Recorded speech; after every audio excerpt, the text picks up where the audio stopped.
안녕하세요. 저는 아마존 웹 서비스에서 솔루션스 아키텍트로 일하고 있는 김세준입니다. 이번 세션은 아마존 웹 서비스에서 제공하는 네트워크 서비스와 종류에 대해서 알아보도록 하겠습니다. 그럼 처음으로 AWS 네트워킹 서비스에는 무엇이 있는지 살펴보겠습니다. 네트워킹 서비스는 표에서 보시는 것과 같이 크게 5가지가 있습니다. 첫 번째, VPC는 AWS에서 만드는 가상의 데이터 센터입니다.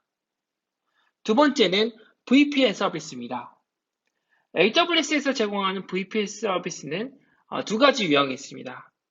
첫 번째는 완전 관련 클라이언트 기반 VPN 서비스인 클라이언트 VPN.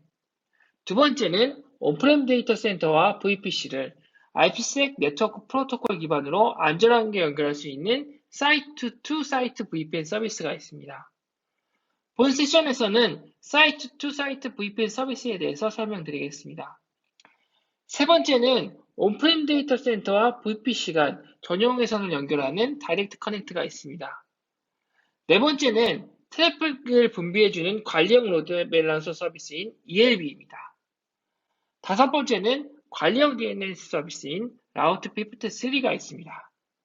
그럼 이 5가지 서비스에 대해서 자세히 알아보겠습니다.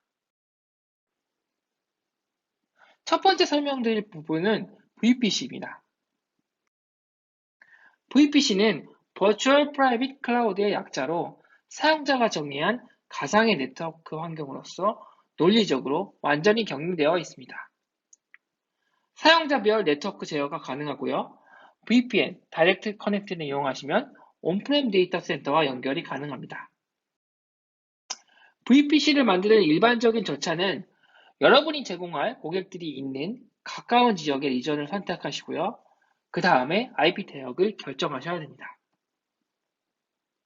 가용 영역 단위로 서브넷 생성을 하고 생성한 서브넷 목적에 맞게 생성된 라우팅 테이블에 연결합니다. 그리고 시큐리티 그룹 네트워크 ACL을 통해서 트래픽 인아웃을 통제하실 수 있습니다. AWS는 현재 22개 리전, 69개의 가용 영역, 216개의 팝을 운영 중에 있습니다. 향후 3개의 리전, 밀라노, 자카르타, 케이프타운에 오픈할 예정입니다. 한국은 2016년 서울 리전이 오픈하였습니다. 초기에는 2개의 가용 영역으로 운영되다 작년 5월에 1개의 가용 영역이 추가돼서 총 3개의 가용 영역으로 운영 중에 있습니다. VPC 만들기를 설명드리기 전에 리전과 가용 영역에 대해 먼저 설명드리겠습니다. 리전은 AWS 데이터 센터가 있는 큰 지역의 거점을 의미합니다. 각 리전에는 가용성을 위해 2개 이상의 AZ, 즉 가용 영역으로 구성되어 있습니다. 일본의 오사카 리전의 경우에는 가용 영역이 1개이나 이것은 일본의 자연재해에 대비한 백업을 위한 리전이라고 생각하시면 됩니다. 가용 영역은 1개 이상의 데이터 센터들의 클러스터로 구성되어 있고 각 데이터 센터 간에는 초고속 네트워크로 연결되어 있어 지연 시간을 최소화합니다. VPC를 만드실 때는 가장 먼저 IP 레인지를 설정하셔야 됩니다. IP 레인지를 설정하실 때는 보시는 것처럼 사이더 할당 방법을 사용합니다. 기존에 사용하시던 네트워크 클래스 대신 IP 주소를 보다 효율적으로 사용하게 해줍니다. 장표에서 보시는 것 같이 16비트의 사이더를 사용하게 되시면 이렇게 기존의 B 클래스와 동일하게 네트워크 할당이 가능하고요. 16비트가 네트워크 아이디로 고정되고 나머지 16비트가 호스트 아이디로 사용하실 수가 있습니다. 따라서 호스트 아이디가 16비트이기 때문에 2의 16승계, 즉 65,000개의 IP를 사용하실 수가 있습니다.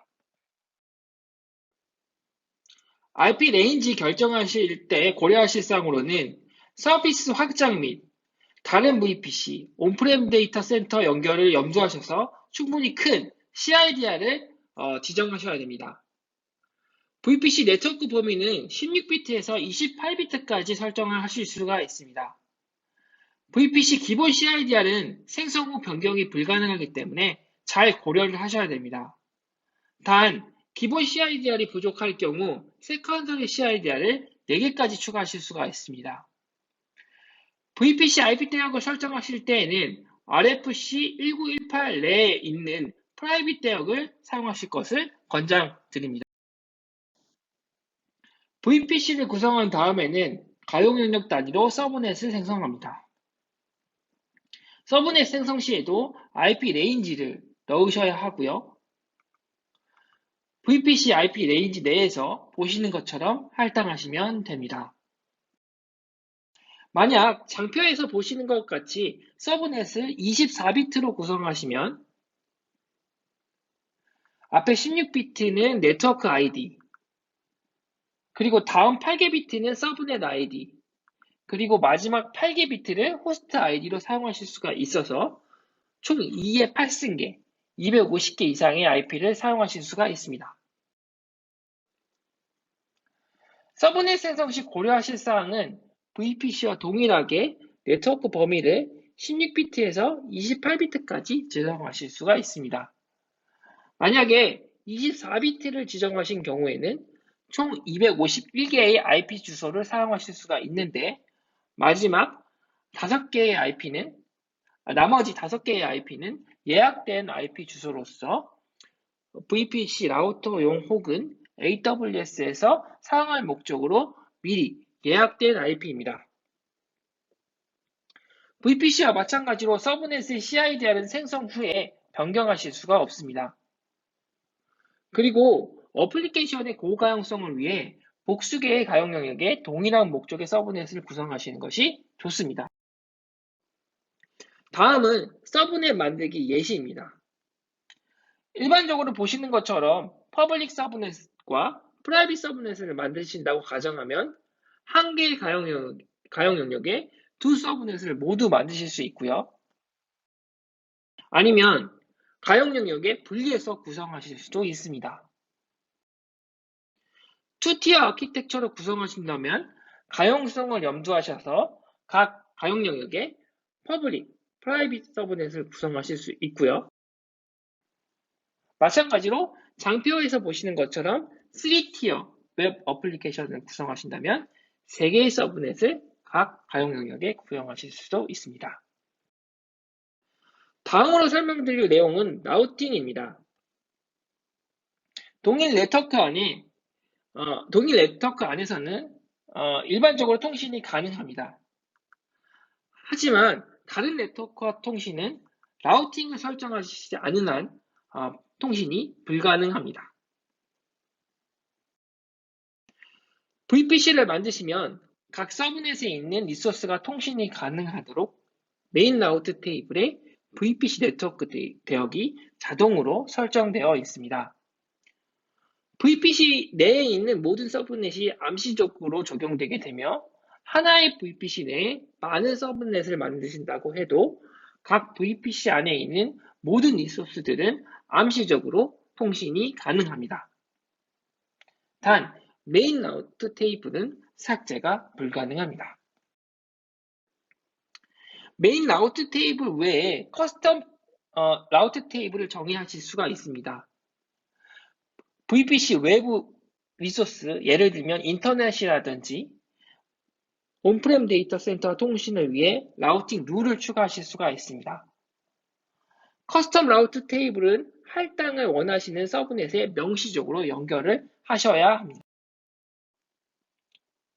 네트워크 트래픽 통제를 위해서는 3가지 방법이 있습니다. 첫 번째로는 앞서 설명드린 라우트 테이블, 그리고 네트워크 ACL, 마지막으로 시큐리티 그룹입니다. 네트워크 ACL은 서브넷 단위로 적용이 가능하며 스테이트 리스 방화벽입니다. 따라서 특정 트래픽을 허용하기 위해선 인 아웃바운드에 명시적으로 허용되어 있어야 합니다. 그리고 룰 넘버가 낮은 규칙부터 평가가 됩니다. 반면에 시큐리티 그룹은 인스턴스 단위의 stateful 방식의 방어벽으로서 상태를 저장하고 있기 때문에 트래픽 통신을 시작하는 방향에 따라 인바운드, 아웃바운드만 명시적으로 허용하시면 트래픽은 자동으로 허용됩니다. 시큐리티 그룹의 예를 한번 들어보도록 하겠습니다. 시큐리티 그룹은 기본적으로 생성하시면 다 막혀 있습니다. 허용된 룰은 명시적으로 등록을 하셔야 됩니다. 예를 들어 My Backend Security 그룹과 My 웹서버 시큐리티 그룹이 있다고 하면 웹서버의 시큐리티 그룹은 HTTP나 HTTPS와 같은 웹 트래픽을 모두 allow 하도록 설정하신 다음에 그 밑에 있는 My Backend Security 그룹은 My 웹서버에서 들어오는 트래픽만 allow 하시도록 설정이 가능합니다. 보시는 화면은 실제 콘솔 화면입니다. 웹서버 시큐리티 그룹은 보시는 것처럼 0.0.0.0, 즉 모든 소스에 대해 HTTP, HTTPS를 허용하도록 설정하실 수가 있습니다. DB 시큐리티 그룹의 경우는 웹서버에서 들어오는 3306 트래픽만 허용하도록 소스에 웹서버 시큐리티 그룹을 지정하실 수가 있습니다. 이렇게 설정하시면 향후 웹서버가 늘어나거나 줄어들게 되더라도 DB 시큐리티 그룹을 수정하실 필요가 없습니다. 다음은 네트워크 ACL에 대한 설명을 드리겠습니다. 네트워크 ACL은 기본적으로 초기에는 모두 허용으로 설정되어 있습니다. 만약에 트래픽 제어를 위해 NACL을 설정하시는 것처럼 보시는 것처럼 인바운드, 아웃바운드에 대해 명시적으로 정의를 하셔야 합니다. 다음은 VPC 확장 시나리오입니다. 운영하는 VPC에서 인터넷을 연결한다든지 혹은 온프렘 데이터 센터와 연결을 한다든지 그리고 운영하시는 다른 VPC로 연결을 하는 경우를 생각해 보실 수가 있습니다. 첫 번째로 인터넷 확장에 대해서 알아보도록 하겠습니다. VPC에 인터넷 게이트를 연결하고 라우팅 테이블을 포함시키게 되면 외부와 통신을 할 수 있게 됩니다. 인터넷 게이트가 연결되는 서브넷은 퍼블릭 서브넷이 되어야 합니다. VPC당 연결 가능한 인터넷 게이트는 한 개이고요. 인터넷 게이트웨이는 매니지드 서비스로서 확장성, 가용성, 중복성을 보장하도록 설계되어 있습니다. 그리고 IP 버전 4, IP 버전 6, 이 모두를 지원합니다. 두 번째는 NAT 게이트웨이입니다. 인터넷 게이트웨이와 마찬가지로 매니지드 서비스로 제공해 드리고 있습니다. 인터넷이 불가능한 프라이빗 서브넷에 있는 인스턴스들이 패치나 업데이트, 다운로드가 필요할 때 NAT 게이트를 사용하실 수가 있습니다.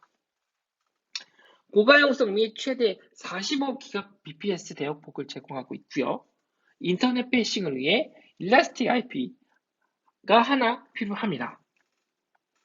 일라스틱 IP에 대해서는 뒤에 설명드리도록 하겠습니다. 트래픽 통제는 NACL을 통해서 가능하고요. VPC 플로우 로그스를 통해서 트래픽 모니터링 및 클라우드 트레이를 통해서 세부적인 로그 수집이 가능합니다. 일라스틱 IP를 통해서 퍼블릭 서브넷에 있는 인스턴스들에게 고정 퍼블릭 IP를 할당하실 수가 있습니다. EC2 장애 발생 시에 다른 EC2 인스턴스로 재연결이 가능하고요. 기본적으로 이전당 5개의 EIP 할당이 가능합니다.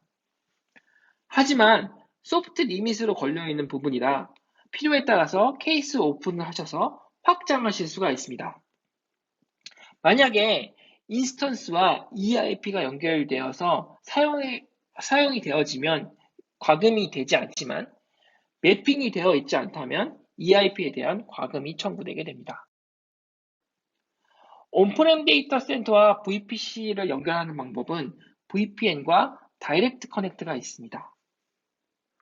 첫 번째로 VPN 게이트웨이를 사용하시면 IPsec 네트워크 프로토콜 기반의 VPN을 연결하실 수가 있습니다. VPN 터널은 기본적으로 이중화되어 있고 TLX 통신을 하기 때문에 안전하게 통신이 가능합니다.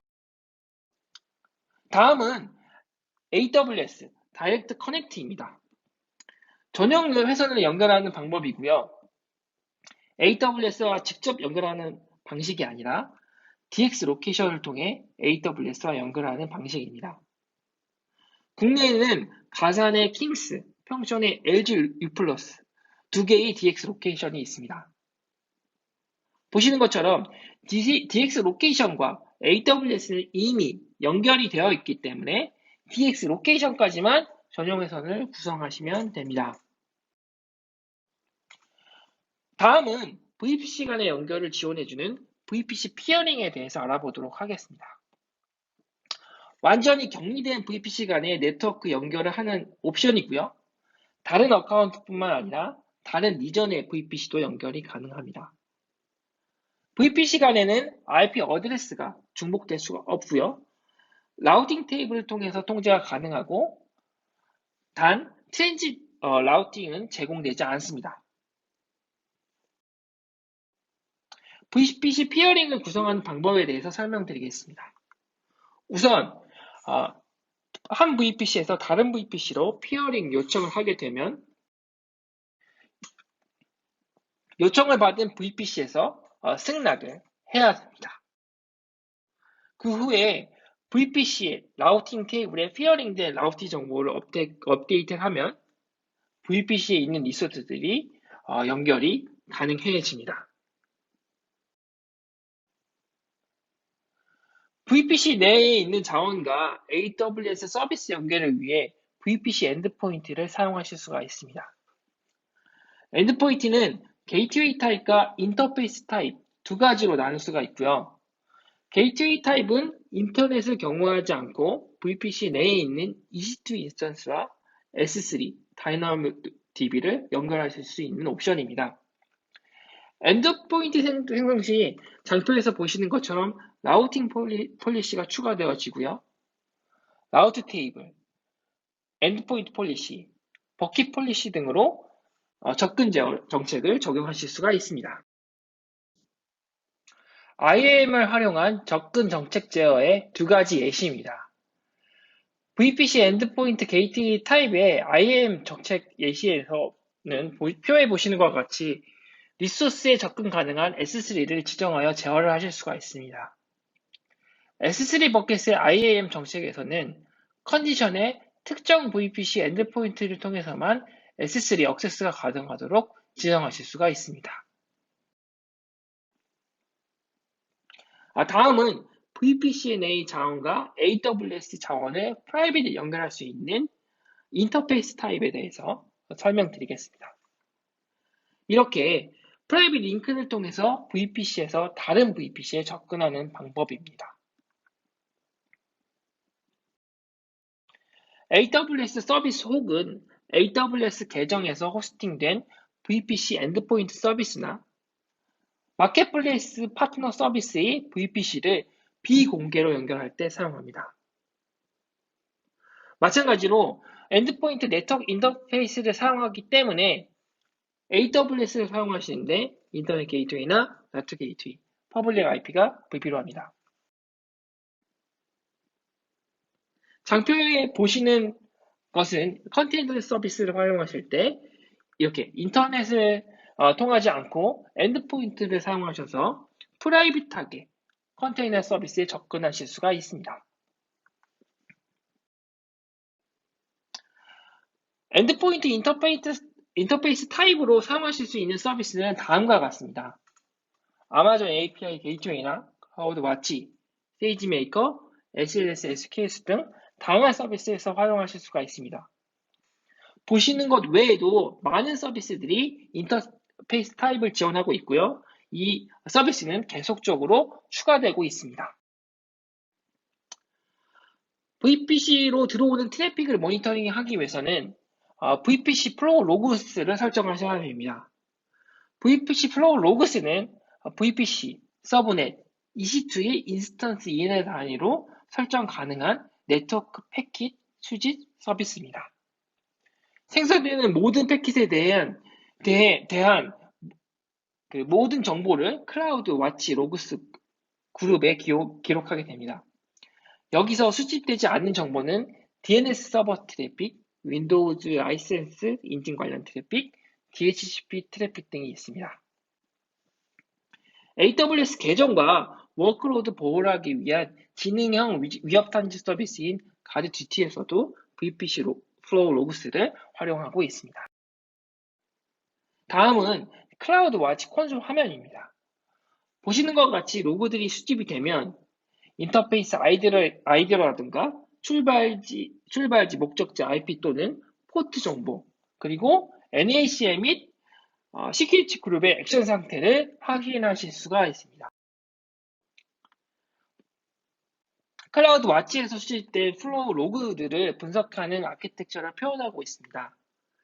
매니지드 스트림 서비스인 키네시스 파이어호스, S3에 애드호크하게 쿼리를 수행할 수 있게 해주는 아테나, 그리고 BI 서비스인 퀵사이트를 이용한 플로우 로그스 분석 아키텍처입니다.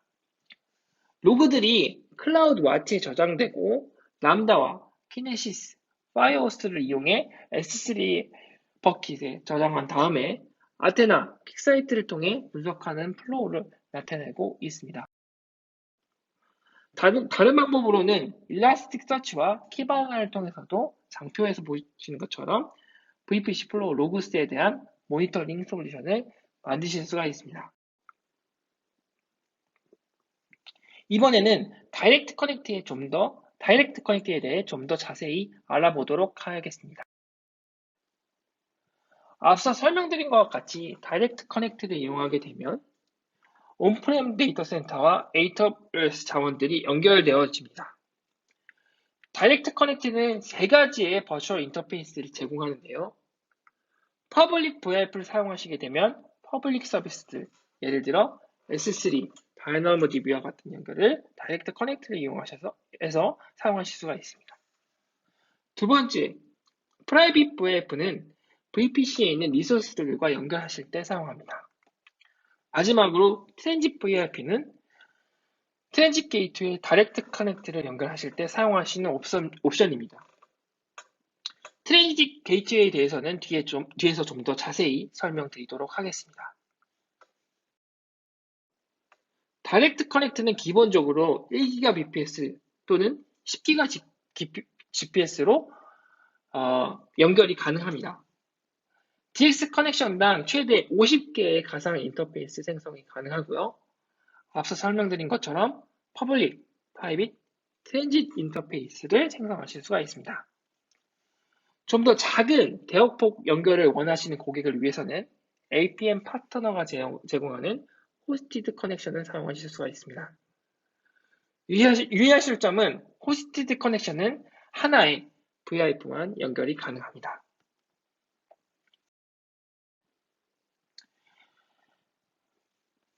프라이빗 VIP는 온프렘과 VPC 연결을 위한 BGP 구성 시 프라이빗 ASM만 사용 가능합니다. 하지만 퍼블릭 VIP를 사용하실 경우에는 BGP 연결 구성 시 퍼블릭 ASN 연결이 필요합니다. 네트워크 가용성을 높이기 위해서 DX 로케이션 이중화 구성이 가능하고요. 하나의 DX 로케이션에 다수의 DX 커넥션을 구성하신 경우에는 각 커넥션당 물리적인 라우터를 연결하실 수가 있습니다. 만약 다이렉트 커넥트 게이트웨이를 이용하신다면 보시는 것처럼 온프렘과 가까운 DX 로케이션까지만 전용 회선을 연결하시면 싱가포르, 바레인 등 여러 리전에 있는 VPC와 연결을 하실 수가 있습니다. 그리고 VPC마다 BGP 세션을 연결하실 필요가 없이 다이렉트 커넥트 게이트와 한 번만 연결하시면 되기 때문에 관리 워크로에 대한 부담도 줄어들게 됩니다. 만약에 화면과 같이 VPC 4개가 존재하고 각 VPC들을 풀메시로 구성하기 위해서는 VPC 피어링이 몇 개가 필요할까요? 보시는 것과 같이 6개의 피어링이 필요하게 됩니다. 추가로 온프렘 데이터 센터와 VPC 연결을 위한 터널스는 몇 개가 필요할까요? 이렇게 추가로 4개가 필요하게 됩니다. 이렇게 복잡한 토폴로지를 개선하기 위해 트랜짓 게이트웨이를 사용하실 수가 있습니다.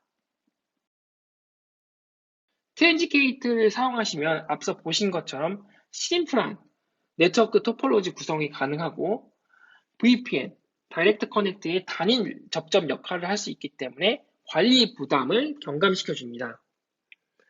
온프렘 데이터 센터와 VPN 연결 시 eCMP 지원으로 50Gbps 이상의 대역폭을 사용하실 수가 있습니다.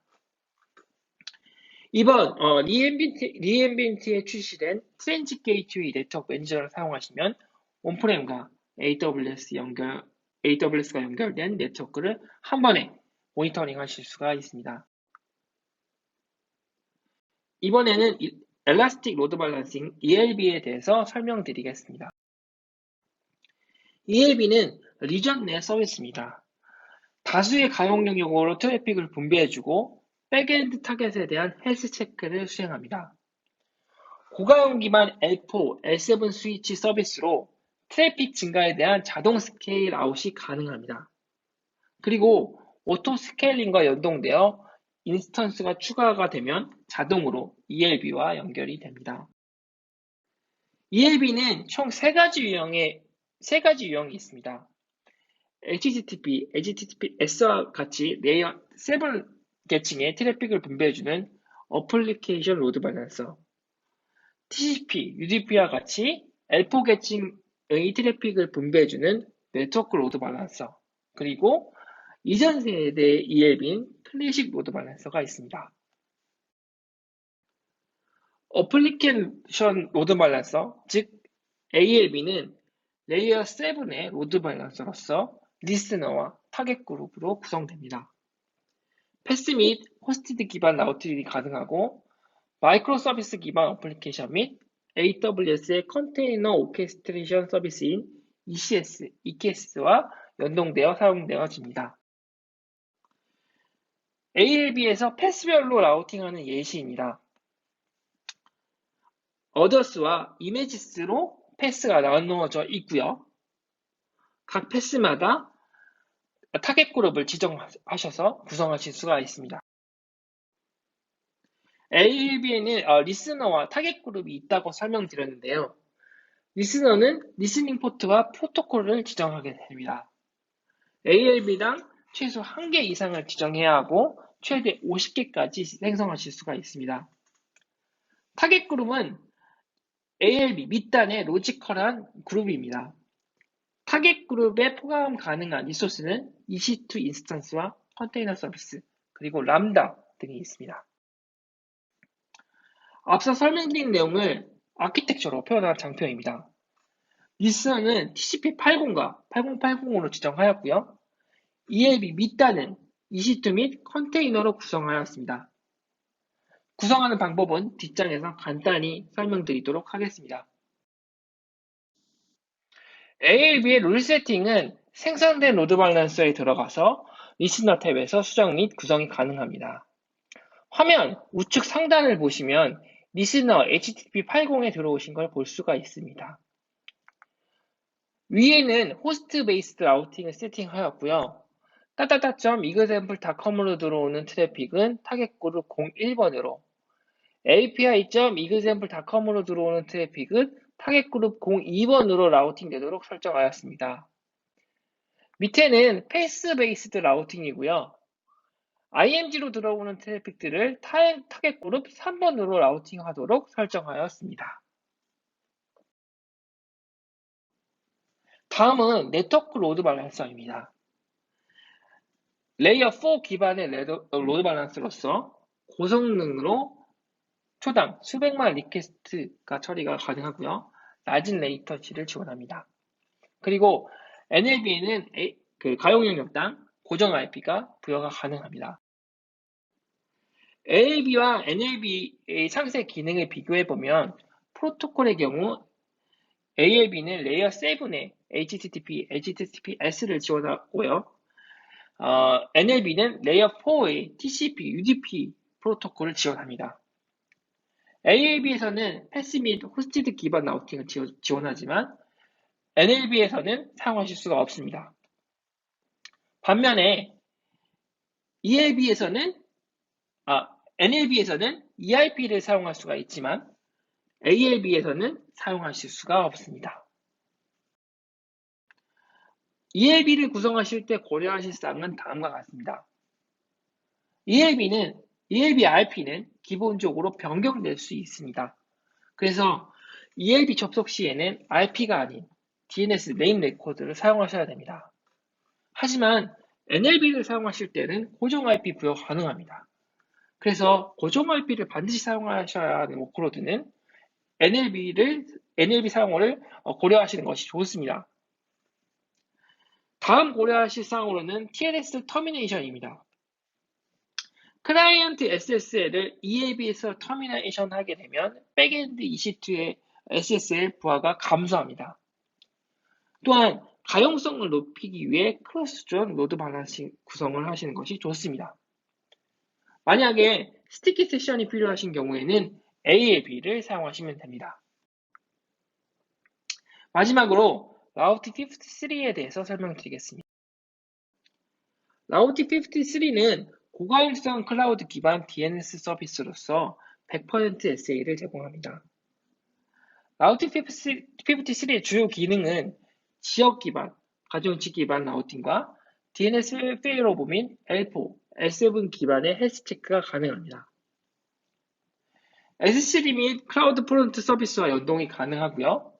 VPC 내 자원들을 위한 프라이빗 DNS 서비스도 제공하고 있습니다. 본 장표는 글로벌 트래픽 매니지먼트 예제입니다. 보시는 것처럼 클라이언트에서 요청이 들어오게 되면 헬스 체크를 통해서 정상 이전을 확인해서 라우팅을 하게 됩니다. 그 다음에는 가중치 기반으로 앱 버전 A로 95%의 트래픽을 보내고 5%의 트래픽은 앱 버전 B로 트래픽을 라우팅할 수가 있습니다. 그리고 메인 리전에 문제가 생길 경우에는 DR 리전으로 라우팅하게 됩니다. 앞서 보시는 예제의 트래픽 플로우 세팅 화면입니다. 앞단에서 보시는 것처럼 페일오버 룰을 넣고 뒷단에 웨이트 기반으로 세팅하신 것을 보실 수가 있습니다. 라우팅 53는 퍼블릭 호스티드 존, 프라이빗 호스티드 존으로 구성하실 수가 있습니다. 퍼블릭 호스티드 존은 도메인 구입이 필요합니다. 구매한 도메인에 대해서 인터넷으로 도메인 트래픽을 라우팅합니다. 앞서 설명드린 모두 레코드 옵션을 사용하실 수가 있습니다. 반면에 프라이빗 호스티드 존은 VPC 내 도메인 트래픽 라우팅을 위해 사용되는 옵션입니다.